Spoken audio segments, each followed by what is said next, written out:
Quero convidar você que abra a sua Bíblia no livro de Êxodo, capítulo 19. Nós vamos ter agora a 8ª mensagem da 2ª temporada. Nós pararemos aqui. O pastor vai continuar pregando em outros textos. E se os irmãos acharem por conveniente, numa outra oportunidade, fazemos uma outra temporada com outras mensagens lindas sobre a biografia de Moisés. Topa ou não? Olha, com essa motivação, nunca mais eu prego em Moisés. Você topa ou não? Então tá bom. Então, nós vamos trabalhar isso para que um outro momento a gente volte para falar deste homem, das passagens de sua vida que tanto tem alegrado e abençoado o nosso coração. Êxodo 19, versículo 14. Como eu disse, é a 8ª mensagem desta 2ª temporada, mas a 21ª mensagem sobre a série de Moisés. Todas estão no YouTube. Você pode consultar e ouvir novamente. Capítulo 19, versículo 14. Tendo Moisés descido do monte, consagrou o povo, e eles lavaram as suas vestes. Disse ele então ao povo: preparem-se para o 3º dia, e até lá não se acheguem a mulher. Ao amanhecer do 3º dia houve trovões e raios, uma densa nuvem cobriu o monte e uma trombeta ressoou fortemente. Todos no acampamento tremeram de medo. Moisés levou o povo para fora do acampamento para encontrar-se com Deus, e eles ficaram ao pé do monte. O monte Sinai estava coberto de fumaça, pois o Senhor tinha descido sobre ele em chamas de fogo. Dele subia fumaça, como que de uma fornalha. Todo o monte tremia violentamente, o som da trombeta era cada vez mais forte. Então Moisés falou, e a voz de Deus lhe respondeu. O Senhor desceu ao topo do monte Sinai e chamou Moisés para o alto do monte. Moisés subiu e o Senhor lhe disse: desça e alerte o povo que não ultrapasse os limites para ver o Senhor. E muitos deles pereçam. Mesmo os sacerdotes que se aproximarem do Senhor devem consagrar-se, senão o Senhor os fulminará. Moisés disse ao Senhor: o povo não pode subir ao monte Sinai, pois tu mesmo nos avisaste. Estabeleça um limite em torno do monte e declare-o santo. O Senhor respondeu: desça e depois torne a subir, acompanhado de Arão. Quanto aos sacerdotes e ao povo, não devem ultrapassar o limite para subir ao Senhor, senão o Senhor os fulminará. Então Moisés desceu e avisou o povo. Que o Espírito nos abençoe. Dos mais lindos textos de teofania na Bíblia. Teofania são manifestações de Deus. Até o versículo 13. No capítulo 19, Deus preparou o povo para este momento que nós acabamos de ler.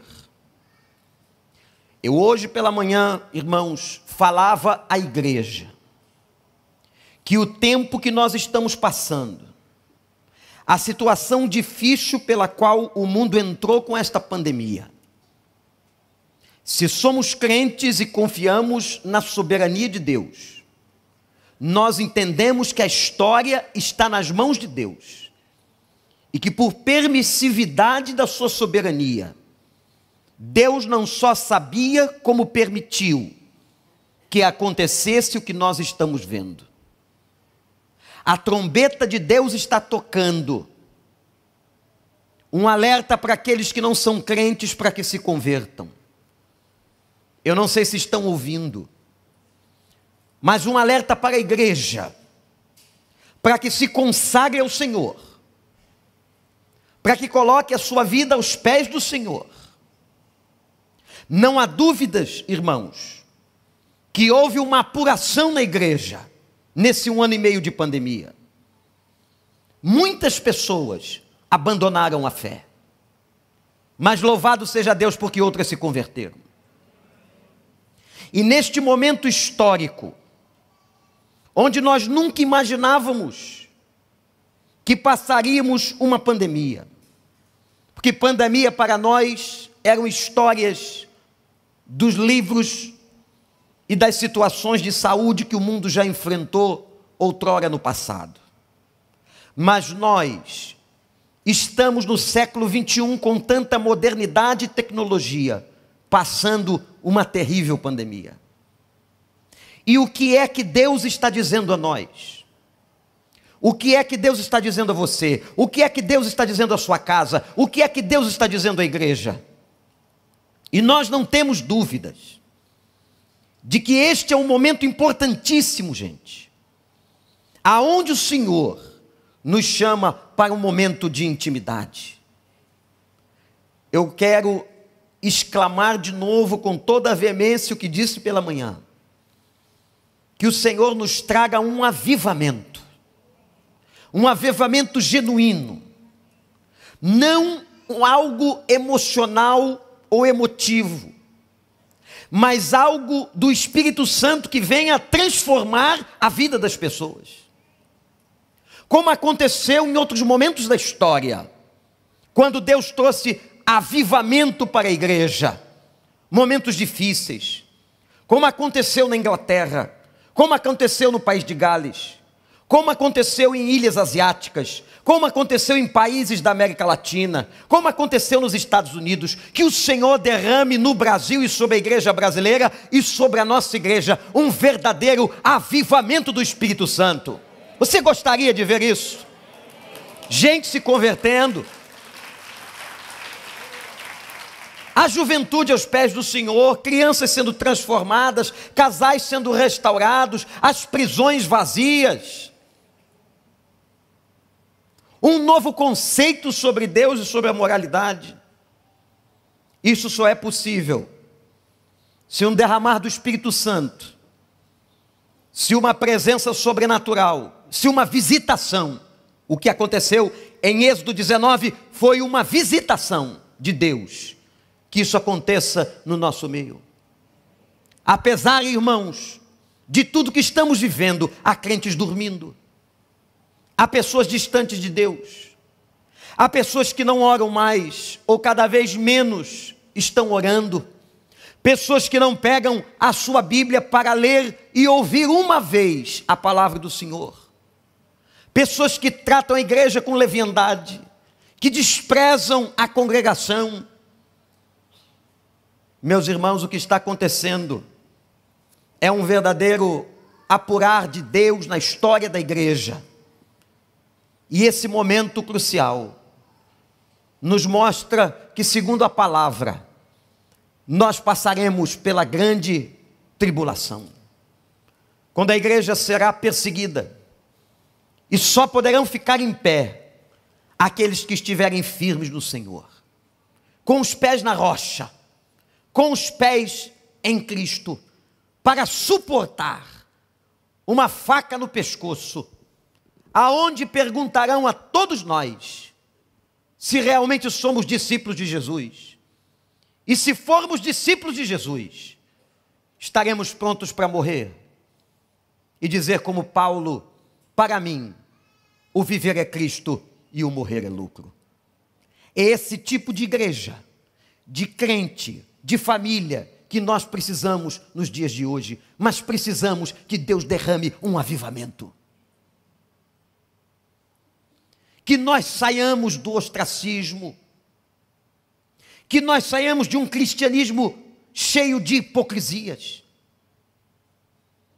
que nós saiamos das nossas cavernas, que não sejamos apenas assistentes de cultos, mas sejamos verdadeiros adoradores, que adoram o Pai em espírito e em verdade. Amém, gente? Amém, igreja de Cristo? Que tenhamos vidas purificadas e lavadas no sangue do Cordeiro, que andemos com a cabeça em pé diante dos homens, e que sejamos efetivamente sal da terra na terra, luz do mundo no mundo, como filhos do Deus Altíssimo. A igreja precisa de uma sacudidela, a igreja precisa de um avivamento, a igreja precisa de uma visitação. Ah, meus irmãos, nós temos o Espírito nos batizou e mora na igreja, mas há muitos que apagaram o Espírito, como diz Paulo aos Tessalonicenses, que ofuscam o brilho da sua glória, que ofuscam o brilho do seu poder. Eu tenho conversado com gente que abandonou o Evangelho, mas não percebeu. Não, pastor, eu sou crente, mas você não vai à casa do Senhor, você não tem uma vida de oração, você não frutifica, você não ganha ninguém para Jesus, você não trabalha na obra de Deus. Que cristianismo é esse? Infrutífero de galho seco. Que cristianismo é esse? Em que estar na igreja é apenas bater o ponto de um rito religioso. Que cristianismo é esse? Que eu estou vendendo os valores do Evangelho. Que cristianismo é esse? Eu queria que você clamasse e que nós clamemos em nome do Senhor. Pai, como diz Abacuque, aviva a tua obra no meio dos anos. Traz o avivamento a este povo. Traz uma sacudidela à igreja, para que possamos ter uma vida que agrade o coração do Senhor. Ao coração quebrantado e contrito, Deus não despreza. E eu creio, meus irmãos, eu creio que Deus pode trazer esse avivamento a essa nação. Nós estamos numa batalha espiritual. O que está acontecendo no meio político e econômico não é só uma coisa humana. Nós não podemos ver as coisas apenas com os olhos humanos. Há um agir opressor sobre a nação, sobre a igreja brasileira, tentando ofuscar e apagar a voz. O inimigo está feroz e trabalhando, mas graças a Deus que a cruz de Cristo já nos garantiu a vitória. Somos mais do que vencedores por meio daquele que nos amou. Não temeremos mal algum, porque tu estás comigo, a tua vara e o teu cajado me consolam. Preparas uma mesa perante mim na presença dos meus inimigos, faz o meu cálice transbordar. Que o Senhor te abençoe, que você seja um vaso que transborde para a honra e glória do nome do Senhor. Avivamento, igreja. Avivamento, meu irmão. Isso não é emocional. Isso não se faz com uma faixa na porta da igreja. Certa vez, quando passava, há uns anos atrás, na porta de uma igreja em Jacarepaguá, fui surpreendido com aquela faixa que dizia: venha, avivamento hoje às 7 da noite. Avivamento é mover de cima.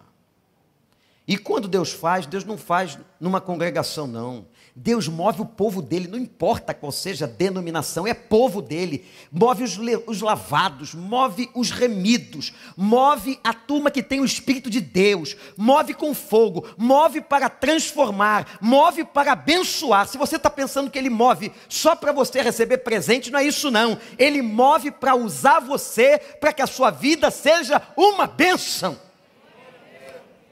Para isso que ele move. Por que você quer tanto poder? E recebereis poder e ser-me-eis testemunhas. Aqui em Jerusalém, na Judéia, Samaria e até os confins da terra.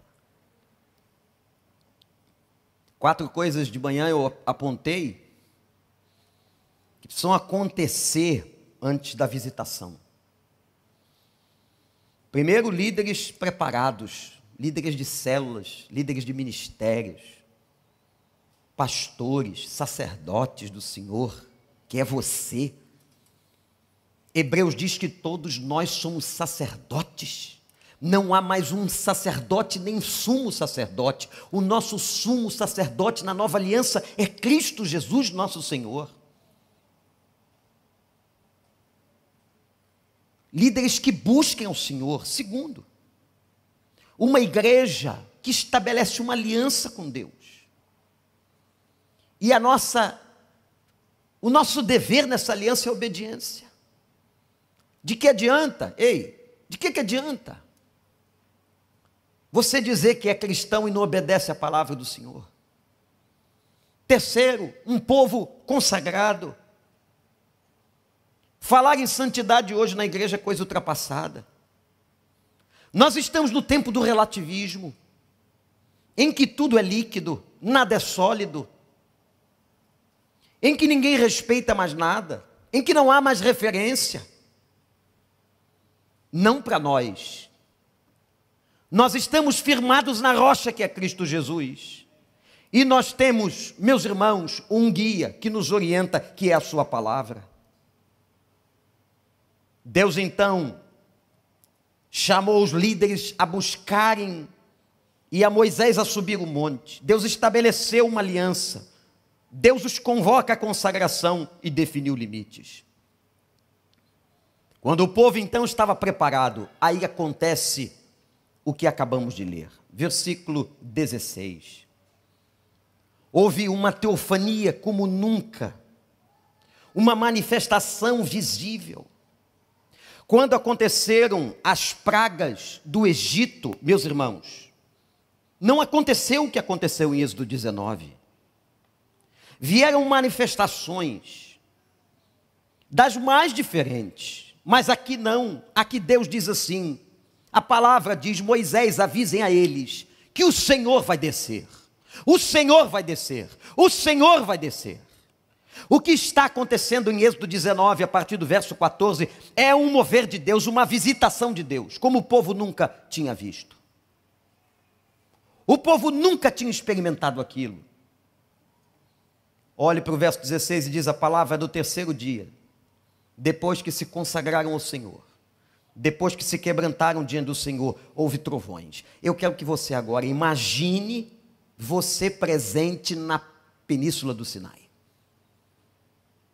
Quero que você se imagine como um daqueles membros do povo de Israel que peregrinavam pelo deserto. O texto declara que eram 3 meses aqui que eles haviam saído.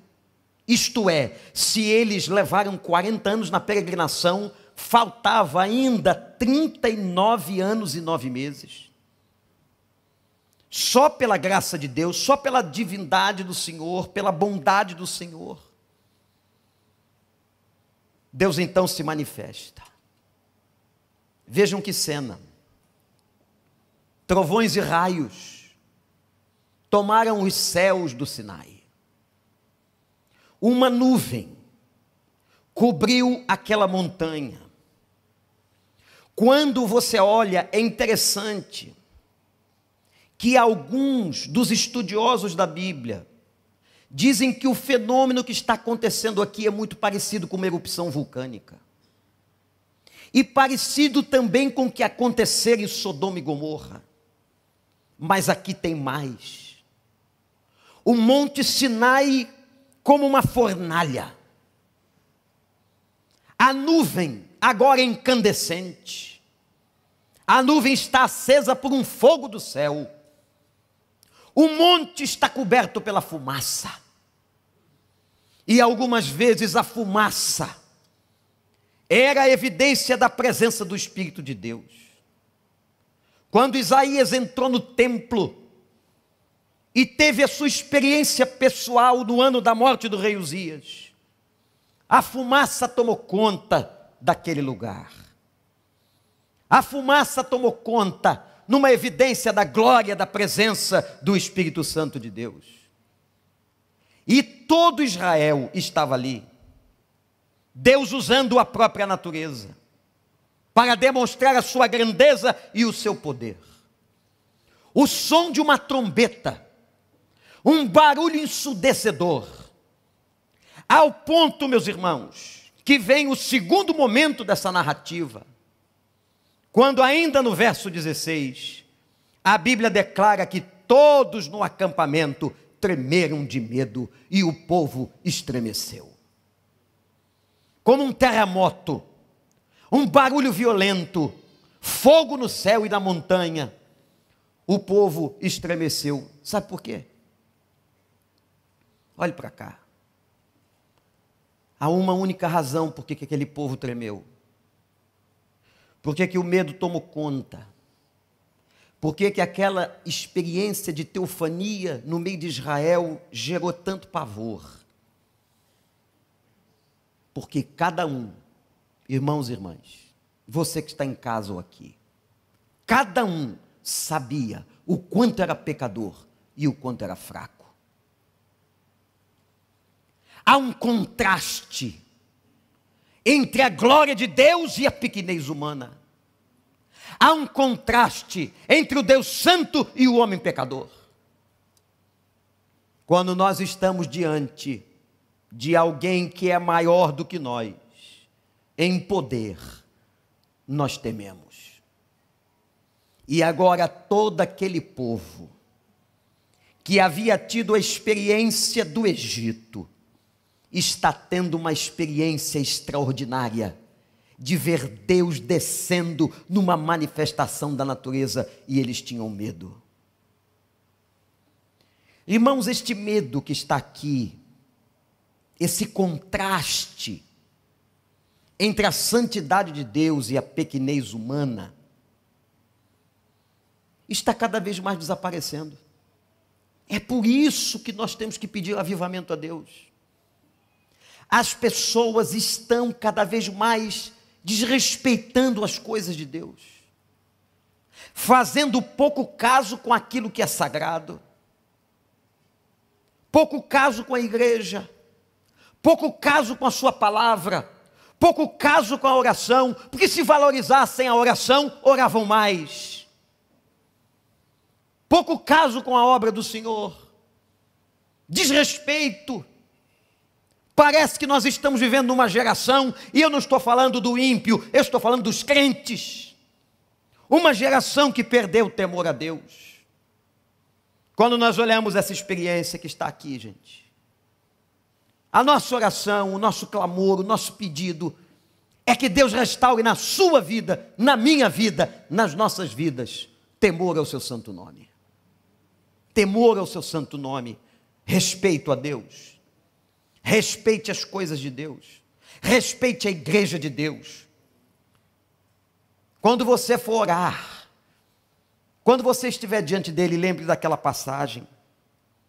Apesar de toda a liberdade que o Espírito Santo nos dá, apesar de estarmos debaixo do ministério da graça, como disse Dietrich Bonhoeffer naquela prisão, no meio do nazismo, não podemos tratar a graça de Deus com leviandade. Quando você se aproximar dele, lembre daquela cena em que ele diz ao próprio Moisés: Moisés, Moisés, tira as sandálias dos teus pés, porque o lugar que você está pisando é consagrado, é santo, porque eu estou aqui. Lugar consagrado e santo é onde Deus está. Mas se o Espírito Santo está em você, você é santo. Que coisa absurda aos olhos humanos. Como se Deus olhasse para você através de uma lente. Uma lente. Aqueles que usam lentes e óculos aqui estão entendendo muito melhor. Porque suas visões são consertadas por uma lente. Quando Deus olha para você, Ele olha através de uma lente chamada Cristo. E Ele olha para a gente, sabendo das nossas imperfeições, mas vê em nós o Filho. Ele vê em nós o Espírito e Ele diz: esse meu filho, essa minha filha é santa. Não por causa dele mesmo, mas por causa de Jesus Cristo, o Filho amado que está nele. Entendeu por que você é santo? Santo não são aqueles que são colocados nos altares. Santos não são aqueles criados de pedra ou madeira. Santos somos nós, gente imperfeita, que foi e continua sendo santificada pelo nome de Deus. Igreja, nós precisamos clamar. E agora eu não quero que você pense nos outros, porque a gente tem uma tendência, muitas das vezes, quando ouvimos uma palavra, e essa palavra é mais forte. A gente diz assim: ah, se fulano estivesse aqui. Tomara que ele esteja vendo pela internet. Não deixe o fulano para lá, o negócio é com você. O negócio é com você. O negócio é que o Espírito está tratando com cada um de nós. Se o Espírito quer fazer uma coisa na igreja, ele vai na individualidade de cada um. Então, ele está tratando com você, para que você restaure o respeito a Deus. Quando eu não obedeço, eu desrespeito. Quando trato a sua obra com leviandade, eu desrespeito. Quando eu não obedeço, eu desrespeito. Quando eu menosprezo a sua palavra, ele querendo falar com a gente, nós continuamos desrespeitando. E aí, a gente precisa fazer uma leitura ampla da palavra de Deus. A Bíblia diz uma coisa interessante no livro de Provérbios. Livro fantástico, devia ser livro de cabeceira. Toda leitura que você fizer da Bíblia, acrescente um capítulo de Provérbios. Quando ele diz assim: o temor a Deus é o princípio da sabedoria. Você quer ter uma vida sábia, quer fazer decisões assertivas, quer ter uma vida abençoada em que ande você nos caminhos do Senhor, então tema o Senhor. O temor a Deus, o respeito à sua soberania é a base da sabedoria. Ora, isto é lógico, isto é conclusivo. Se eu o amo, se eu o respeito, ele pode entregar a mim o seu direcionamento e a sua sabedoria. Louvado seja o nome do Senhor. Sabe aquela resposta que você está procurando? Sabe aquele caminho que você está esperando ser revelado? Tema o Senhor. Tema o Senhor. E diz o Salmo: e Ele satisfará todos os desejos do teu coração.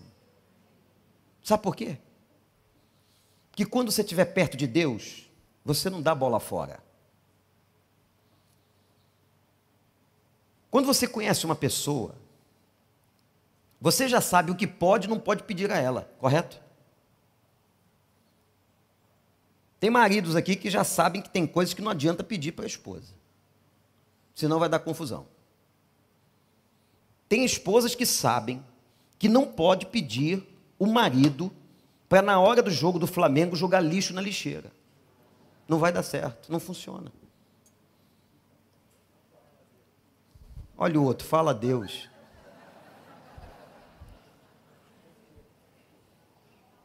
Quanto mais eu conheço alguém, mais eu sei das suas preferências. Eu sei dos seus gostos. Por isso que intimidade com Deus vai gerar assertividade. Anote isso. Intimidade com Deus gera assertividade. Se eu tenho intimidade com Deus, eu não vou pedir aquilo que eu sei que Deus não vai me dar. A minha intimidade é tanta que eu vou pedir o que Ele quer para mim. E por isso o Salmo diz, e agora está esclarecido, quando o Salmo declara: regozije-te no Senhor, tema o Senhor, e Ele satisfará os desejos do teu coração. Aliás, a palavra que está neste Salmo, a palavra hebraica, é a mesma palavra, a mesma raiz de brincar. Olha que interessante. Vamos colocar esta palavra dentro do Salmo. Seria o seguinte: brinque com o Senhor, e Ele satisfará os desejos do teu coração. Mas o brincar aqui é a mesma ideia do pai que brinca com o filho. Tem coisa mais gostosa do que brincar com uma criança?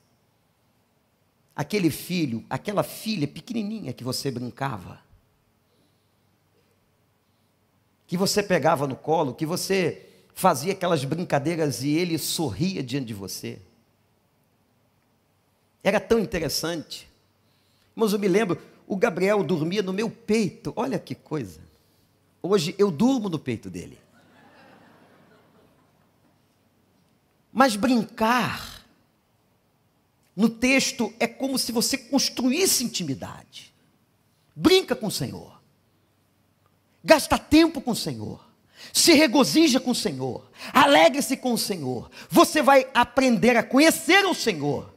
E aí, conhecendo o Senhor, Ele vai satisfazer todos os desejos do teu coração. Porque você passará, anote isso, a desejar os desejos dEle. Você vai parar com esse negócio de fazer plano, dizer, Senhor abençoa, Senhor abençoa. Não. Você vai dizer para Ele, Pai, qual é o plano que Tu tens para mim? Eu agora rasgo a minha agenda, para que o Senhor revele a sua vontade à minha vida. Nesse momento, todo aquele povo temeu. E uma terceira coisa linda acontece, verso 17, Moisés levou todo o povo para fora dos seus acampamentos, para que eles fossem encontrar-se com Deus. Ninguém podia ficar em casa, todos deveriam ir ao encontro, sair daquela zona de conforto, para encontrar-se, para ter a experiência. Olha que interessante. O sair, o deixar a tenda num movimento individual de cada família, de cada pessoa, para aquela experiência com o Senhor que se manifestava no alto do Sinai, cujo Deus estava agora manifestando o seu poder de forma tão visível, na fumaça, nos trovões, no barulho, no fogo da nuvem, naquele monte que pegava fogo. Todos saíram do acampamento, cada família, cada homem, cada mulher, cada jovem, cada criança, cada ancião, saiu da sua tenda. Sai da sua tenda. Não é a primeira vez que um convite para sair da tenda acontece. Houve uma vez que Deus chamou Abraão e disse a Abraão, sai da tua tenda, que eu te mostrarei as estrelas. Olhe para o céu. Esse céu lindo e estrelado, que coisa magnífica é o deserto, e você ver o céu do deserto, que coisa espetacular. Por causa da baixa luminosidade no deserto, você tem um céu tão límpido. E Deus disse a Abraão, como você está olhando as estrelas do céu, assim farei a tua descendência. Sabem por que Abraão tinha que sair da tenda? Olhem para o pastor. Que quando a gente não sai da tenda, a gente não tem visão de futuro.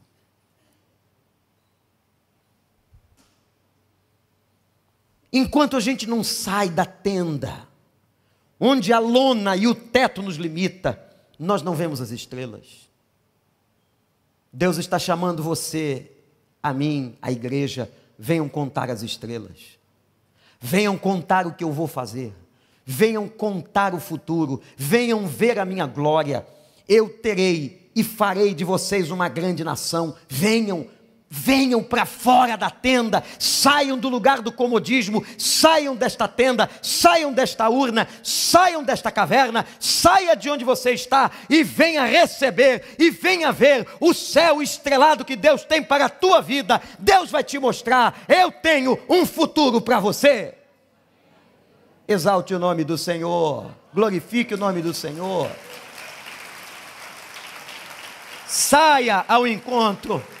Vem para fora da tenda, disse Moisés. Venham para fora da tenda e vejam e contemple a montanha que arde em chamas É o poder do Criador. Venham para fora da tenda, sai do teu lugar de comodismo, sai de onde você está, sai desse marasmo, sai dessa depressão, e Deus te mostrará um céu de estrelas, de glória do seu santo nome. E foi somente quando eles saíram que eles experimentaram aquela visitação inesquecível. Senhor, nos deixa ver esse avivamento, nos deixa ver essa glória sobre a igreja, não nos deixa morrer sem termos essa experiência, apesar de termos esse presente que é o Espírito Santo, mas que nós temos muitas vezes apagado a sua glória. Mexe com a igreja de uma tal maneira que vejamos esta manifestação sobrenatural, o som da tua voz forte no nosso coração, nos nossos ouvidos, os nossos olhos sendo rasgados para ver a tua visão. Que Deus abençoe a sua vida, que Deus abençoe a sua casa, que Deus abençoe o seu futuro, para que você, meu irmão, minha irmã, você que está em casa aqui, veja toda a glória do Senhor. Vocês sabem o que vai acontecer com a história de Moisés a partir do capítulo 20? Capítulo 19 foi Deus preparando para o que vem no capítulo 20. Quando Deus então chama Moisés de novo ao monte e lhe entrega as 2 tábuas com os 10 mandamentos. Olhe rapidamente a sua Bíblia. Capítulo 20, os 10 mandamentos. Capítulo 21, as leis acerca dos escravos de Hebreus, acerca de violência e dos acidentes, a lei acerca da proteção da propriedade, capítulo 22,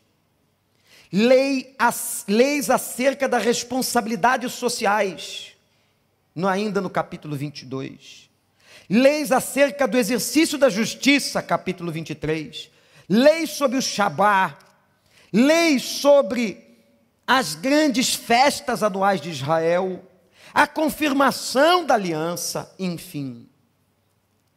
Os capítulos subsequentes, a experiência do Sinai, é Deus ensinando Israel a ser nação. Nação santa, sacerdócio. Irmãos, de um povo escravo, Ele faz uma nação. De um povo escravo. E olha, que muitos desse povo não creram em Cristo, não creram nas promessas, mas Deus nunca tirou a mão de Israel. Aquele território, aquele país tão pequeno, é tão protegido, cercado por inimigos, mas protegido pela graça de Deus. Quando aquela guerra com os egípcios, há décadas atrás, em 6 dias, com um poder descomunal, eles destruíram todo o armamento bélico dos egípcios, na guerra chamada Guerra dos 6 Dias. Aquele povo continua experimentando a graça, apesar de terem negado o Senhor. E por isso Paulo diz, por causa da rejeição deles, nasce o novo Israel de Deus, somos nós. Que coisa linda! Agora Deus entrega os 10 mandamentos, Deus entrega as leis. Obedeçam. Quando nós temos, anote no seu coração, uma experiência com a visitação de Deus, o que Deus faz abundar em nossa vida é a sua palavra. Você quer ver uma pessoa transformada? Ela é obediente à palavra, ela transborda a palavra, ela exala a palavra. Sabe por que ela é santa? Não é porque ela canta muito, é porque ela é obediente à palavra. E Moisés, no capítulo 20, desce com os 10 mandamentos, diante de todo o povo, para que Deus faça isso. para que o versículo 14 a 25 se cumpram em nossas vidas, tem que acontecer o que aconteceu até o versículo 13. Vamos nos preparar, igreja. Vamos clamar, cada um na sua casa, pedindo a Deus: aviva a tua obra, a começar em mim, aviva a minha vida, aviva a minha casa, aviva o meu coração. E Deus vai fazer isso por você. E Deus vai fazer isso em nós. E se Deus quiser, e se nós cooperarmos com a sua boa vontade, nós veremos uma igreja diferente. Nós veremos uma igreja preparada e triunfante. Nós veremos pessoas realmente comprometidas com o Senhor, que não são apenas espectadores, são participantes da obra redentora de salvação. O dia glorioso e maravilhoso, quando o Senhor derramar sobre nós a sua visitação. Faz isso, Espírito Santo. Tenha toda a liberdade no nosso meio para fazer isso. Alcance os corações daqueles que estão quebrantados e contritos e que querem com Deus uma vida séria. Que a graça do Senhor nos abençoe. Que a experiência da visitação aconteça. Eu quero, você quer? Você quer? Glorifique o Senhor, exalte o Senhor, ame o Senhor, obedeça ao Senhor, busque ao Senhor. Brinque com Ele, no melhor sentido da palavra. Tenha com Ele, gere com Ele intimidade. Ele está com muita vontade de ser encontrado, diz a Bíblia. Deus quer ser encontrado. Deus nos ama tanto que é Ele que nos chama. Ele nos ama tanto que é Ele que nos chama. Eu queria que você agora orasse. Quem sabe, se sentindo você hoje fraco, se sentindo hoje distante. Pastor, eu também perdi muitas coisas nesta pandemia. Eu perdi. Mas não há nada que Ele não possa fazer de novo. Recline sua fronte diante de Deus e clame ao Senhor. Pastor Paulo vai estar orando com você, clamando pela sua vida, pela nossa vida. Clame ao Senhor, ore ao Senhor. Que haja conserto nessa noite. Que haja quebrantamento nessa noite. Que haja decisão nessa noite. Eu quero experimentar a Tua glória. Eu quero ver a Tua manifestação sobre nós. Saia da tua tenda. Deus está te convidando agora. Saia da tua tenda. Saia desse teto que te limita, para que tu vejas a glória do Senhor. Saia. Saia. Clame a Ele. Vamos adorar ao Senhor. Enquanto você está orando, clamando, suplicando a misericórdia do Senhor.